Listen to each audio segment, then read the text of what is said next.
10 tentara Israel gugur dalam 3 jam di distrik Sejaya, bagian utara kota Gaza pada Rabu 13 Desember 2023, usai perang melawan pejuang Hamas. 2 di antaranya adalah kolonel dan letnan kolonel.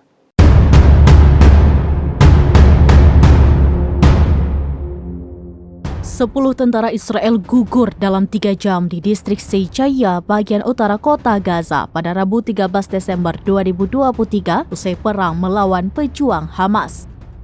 2 di antaranya yaitu komandan pasukan, masing-masing berpangkat kolonel dan letnan kolonel. Catatan tersebut dilaporkan Reuters menjadi kekalahan terburuk Israel dalam pertempuran darat di Gaza sejak 15 Oktober silam. Mereka tewas dalam serangan mengejutkan yang dilancarkan Hamas di antara reruntuhan dan puing bangunan. Semua bermula saat 4 tentara Israel melakukan pemeriksaan areal untuk memastikan situasi benar-benar aman. Tiba-tiba dari 2 arah berbeda mereka ditembaki dan dilempari bom rakitan. Menyadari hal tersebut, beberapa komandan IDF termasuk Letkol Tomer Greenberg, komandan Batalion 13 Brigade Golani langsung bertindak menyelamatkan keempat tentara tersebut. Pasukan Tomer ngotot melakukan penyelamatan agar Hamas tidak menyeret 4 tentara tersebut sebagai sandera atau menyita mayat mereka untuk negosiasi pertukaran tawanan. Pasukan yang dipimpinnya mendekati lokasi dari 3 arah berbeda, pengepungan dilakukan. Namun Hamas sepertinya memiliki video pengawas hingga mengetahui pergerakan tentara Israel dan dengan mudah melakukan serangan tak terduga.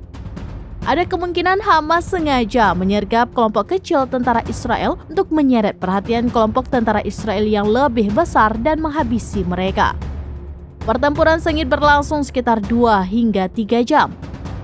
Pasukan Israel dalam kelompok besar berhasil mengamankan 4 tentara dalam kondisi tewas.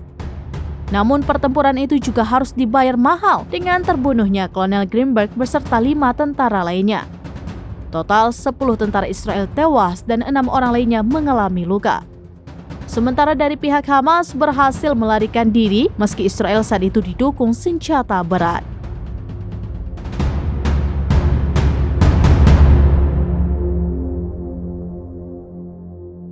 Demikian informasi terkini Syadaralun, saksikan terus beragam informasi lainnya, jangan lupa like dan share seluruh akun serambinews.com. Download Tribun X sekarang, menghadirkan lokal menjadi Indonesia.